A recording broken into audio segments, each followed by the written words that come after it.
নমস্কার বন্ধুরা, কিচেন ক্রাভিংসে সকলকে স্বাগত জানিয়ে হাজির হয়ে গেছি একটা নতুন এপিসোডের সঙ্গে। আজ আর কোনো রান্নাবান্নার রেসিপি নয়, চলে এসেছি একটা ইমিউনিটি বুস্টার রেসিপি নিয়ে। সেটা হলো বিটরুট ক্যারট আমলা জুসের একটা রেসিপি। এটা যদি সপ্তাহে 3 দিন সেবন করা যায় নিয়ম করে, তাহলে কিন্তু শরীরে কোলেস্টেরলের মাত্রা নিয়ন্ত্রণ করে। তাছাড়া হার্টে ব্লকেজ আনতে দেয় না, তার সঙ্গে সঙ্গে লিভারে চর্বি জমতে দেয় না। মানে যাদের ফ্যাটি লিভার আছে তাদের কিন্তু ফ্যাটি লিভার কমাতে সাহায্য করবে। তাছাড়া কোষ্ঠকাঠিন্য থাকলে এতে প্রচুর পরিমাণে ফাইবার থাকে, কোষ্ঠকাঠিন্য দূর হয় আর শরীরের রক্তাল্পতাও দূর করে। আর তার সঙ্গে সঙ্গে ত্বককে করে তুলবে একদম উজ্জ্বল, মানে শাইন করবে। মানে সঙ্গে কিন্তু চুল পড়াও বন্ধ হবে। আর যাদের উচ্চ রক্তচাপ আছে উচ্চ রক্তচাপ নিয়ন্ত্রণে সাহায্য করবে।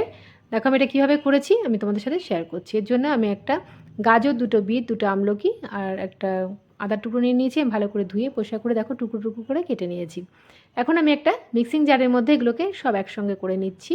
একসঙ্গে করে নিয়ে কিন্তু আমি গাজর দিয়ে দিলাম আর বিটগুলোও দিয়ে দিচ্ছি, আর আমলকিটাও আমি দেখো কেটে নিয়েছিলাম সেটাও দিয়ে দিচ্ছি, আর আদার টুকরোটাও আমি দিয়ে দেবো। এগুলো কিন্তু প্রত্যেকটার মধ্যে ভিটামিন সি আছে প্রচুর পরিমাণে। তাছাড়া এগুলোকে এক কথায় কিন্তু ABC একটা জুস বলা হয় এটাকে সংক্ষেপে। তার মানে ABC ভিটামিন কিন্তু সম্পূর্ণ মানে রূপে রয়েছে এটা শরীরে। মানে এটা খেলে কিন্তু ABC মানে সবকটা ভিটামিন কিন্তু আমরা পেয়ে যাব একসঙ্গে। আর এতে প্রচুর পরিমাণে ইমিউনিটি পাওয়ার তৈরি হয় শরীরে। দেখো আমি এবার এটাকে ছেঁকে নিচ্ছি একটা ছাঁকনির সাহায্যে। আর এটা উপকারের সঙ্গে সঙ্গে কিন্তু কিছু সাইড এফেক্টও আছে। যাদের লো প্রেশার আছে তারা কিন্তু একদমই এটা সেবন করবে না। আর যাদের আর্থ্রাইটিস, তাছাড়া কিডনিতে স্টোন আছে তারা কিন্তু এটা থেকে একদম দূরে থাকবে, এটা একদমই সেবন করবে না। সব কিছুর উপকারিতার সঙ্গে সঙ্গে কিন্তু কিছু সাইড এফেক্টও থাকে, সেগুলো জেনে নিয়ে পান করাই ভালো।